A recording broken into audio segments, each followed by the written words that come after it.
Hi everyone, I'm here to do week 35, and fair warning, this might be a long one because there's been a whole lot going on. Okay, let me start with symptoms. I am really out of breath at this point. It's really ridiculous and annoying. I feel huge. I am huge. I'm not craving or eating anything in particular. Since I have diabetes, of course I want all sweets, which I'm not supposed to have. I went to the doctor yesterday and my current weight is 191. That's pretty depressing.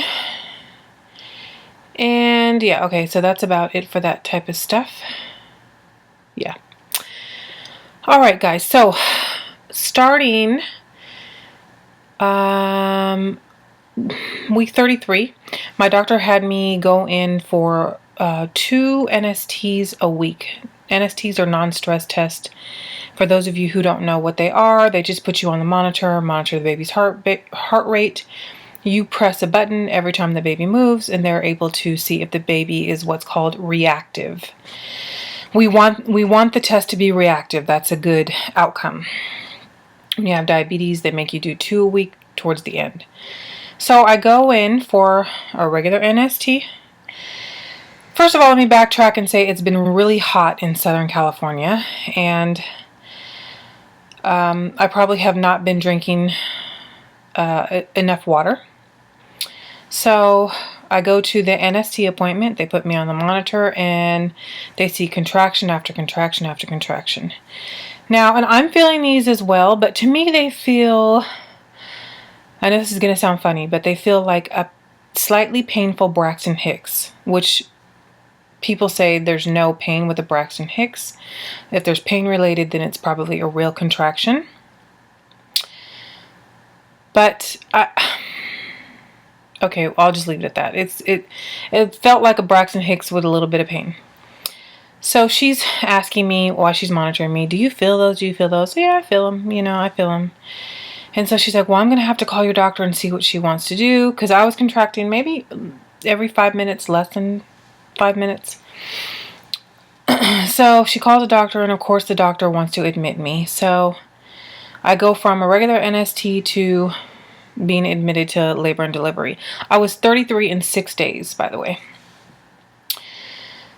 So they admit me to L&D, put me on the monitor, do a urine sample, come back and tell me that I am severely dehydrated. So immediately they put me on IV fluids. I finished 1 bag of IV fluid, still contracting, so they give me another bag of IV fluid. Still contracting, they do not slow down at all. So the next step was a drug called Procardia. So they give me the first one in hopes that it will stop the contractions. It does not stop the contractions, but it does make me feel kind of out of it, and it gives me what we call the Procardia headache, which sucked, and it did nothing for the contractions. At this point, my contractions are getting worse, but when you're in the hospital, if you're a first-time mom and watching this, when you're in the hospital, you have to be on monitors, which consist of 2 belts across your belly, and you have to be lying in the hospital bed. It's very uncomfortable, and for me, my baby was having what's called variables in her heart rate, so I had to lay either on my right or my left side. So that's causing me pain alone right there, which is stressing me out. Just having to lay in certain positions, it's uncomfortable. You can't move. So that, I think, added to the pain of the contractions. So they were getting uncomfortable though. So they gave me the first Procardia. It did nothing to stop the contractions. 20 minutes later, they gave me another Procardia. Also did nothing to stop the contractions. And then we just waited. We just monitored me. By this time, my husband had come, my mother-in-law had come, my sister-in-law had come, because we just didn't know what was going to happen. I was, wincing by this time from the contractions because they were getting pretty bad. On top of that, I'm thinking, oh no, I'm going to have this baby at 33 weeks and 6 days. It's too early. She's going to have to go to the NICU, which they had told me ahead of time. If you have the baby, of course, she's going to have to go to the NICU. No mom wants to hear that. You know, when you have your baby, you want your baby on your chest. Like you see in the movies, you don't want to have to go visit the NICU. So, of course, my doctor is not on call. There's a different doctor there. It felt like it took eternity for him to come see me. So the Procardia didn't work. So the nurse comes in and she says, why don't you try some Bane? Bane is pain medication. I said, I really don't want it. I said, if I'm truly in labor, I'll have an epidural when I can have one. Other than that, I really don't want the pain meds. Because they work on the pain, don't get me wrong. But for me, they make me feel loopy and drunk. And if I'm going to have a baby, I want to be alert. The epidural doesn't do that to me. It might do that to other people, but the epidural does not change my mental status. And I felt like for the Bane, it would. And so she goes, you know what? It's Bane is what she referred to as the make it or break it drug.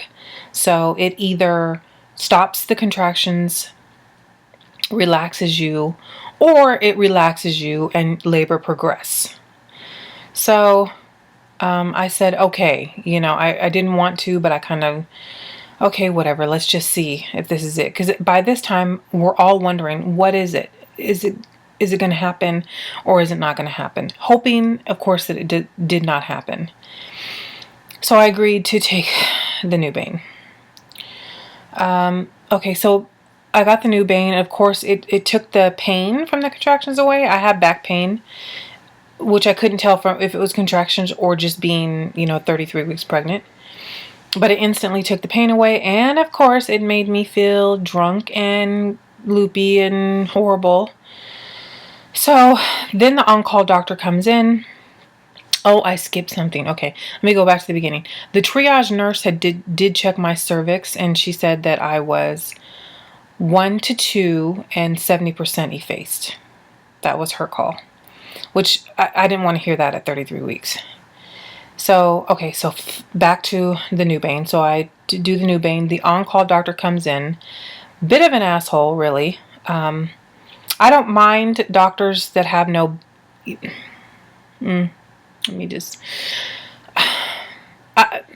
Doctors that have no bedside manner doesn't bother me because they're not there to, you know, comfort me. They're there to do their job. But this guy, you know, he just... A lot of the stuff that the medical professionals say, the nurses and doctors, I understand because I'm a nurse. I understand the lingo. My husband and my family, they don't understand a whole lot.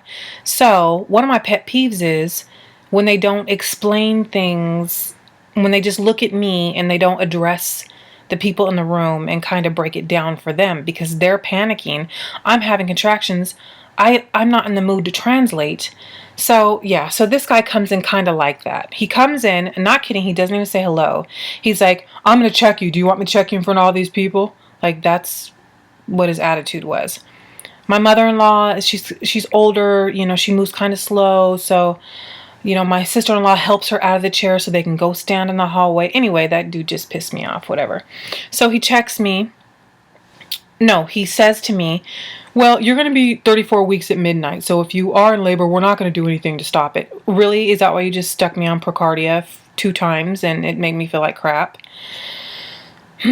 So he checks me, and maybe it took a second, and my uterus is retroverted, so it usually takes more time to check me because, yeah, Google retroverted uterus. I'm not going to get into that. So he... 1 second, he's in and out. He said, oh, your cervix is closed and thick. Go home. If you continue to contract, you know, and they get more painful, you can come back. I'm not going to do anything to stop the delivery. So we have a discrepancy. The nurse says 2 and 70. He says thick and closed. I tend to go with the nurse's opinion because I'm biased because I am a nurse. Number 1. Number 2, when she did my exam, she did it very slow and she talked the entire way through.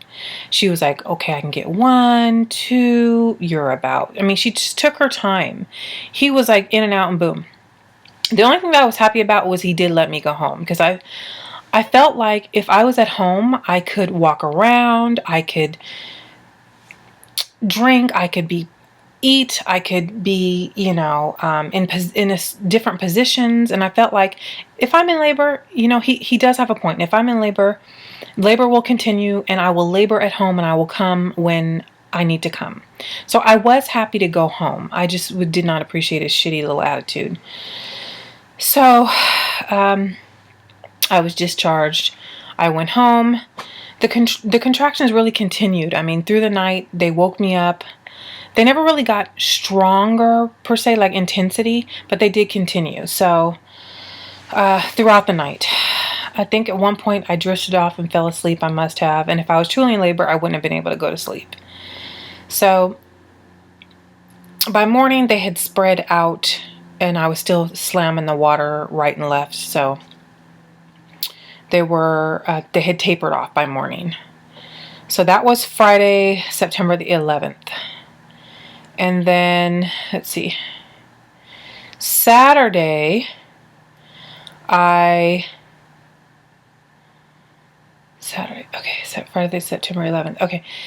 So in September, I did ask the doctor, would I be able to go back to work? And I know that sounds crazy for some of you guys. You probably would have thought, no, heck no. But he did say, you know, not to go to work. It was on his discharge instructions. But since he technically isn't my doctor and I didn't really like him, I didn't care what he said. So I got the opinion of my doctor, and she said that would be fine. So I had texted my boss, hey, I'm coming back to work. I had planned on going back that Sunday to work. So I get up Sunday morning, feeling better. I mean, still contracting, but they were very far apart, and I was going to continue to drink the water, and I wasn't worried. If they got any stronger, I would have left work. So I get up, gonna get dressed to go to work, and I start bleeding, and the contractions come back. This was at about 3:30 in the morning, something like that. So I quickly text my boss to tell her I was going to L&D. Didn't know what was going on. Excuse me.